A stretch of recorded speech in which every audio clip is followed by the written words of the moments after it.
আৰ্টিষ্টৰ পৰা মই অসুবিধা কাৰো পৰা নাপালো সকলো লগত মই কিছুমান মানুহ চিনাকি আছিল যেনেকৈ কুলদা মোৰ চিনাকি আছিল বা ৰাজীৱ দা মোৰ চিনাকি আছিল কিন্তু বাকিবিলাক সকলো নতুন আছিল সকলোবে কৃষ্ণা কল্যাণী মই জানিছিলো যদি কৃষ্ণা কল্যাণী মোক চিনি পোৱা নাছিল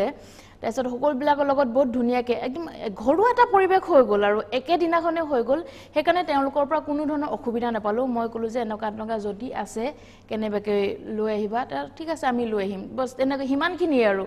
গুটেখিনি সহায় মিলি কৰিছে আজি মই যিটো কৰিছো কলাজত হেখিনি মুক অকল বলে মই কৰিছো বুলি কলে ভুল হ'ব কাৰণ ইয়াত সকলোৰে সহায় সহযোগিতাতে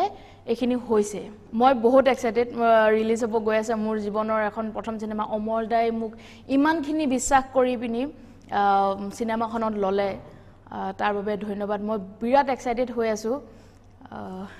সকলে চাব মই মানে কবলে ভাষা নাই আৰু মই কি বুলি কম মানে কাৰণ জীৱনৰ এটা প্ৰথম এক্সপেৰিয়েন্স এনেকুৱা ধৰণৰ কাম কৰা সিনেমাত এনেকুৱা ধৰণকে এটা পিৰিয়ডিক কাম কৰা প্ৰথম অভিজ্ঞতা তো বহুত বেছি এক্সাইটেড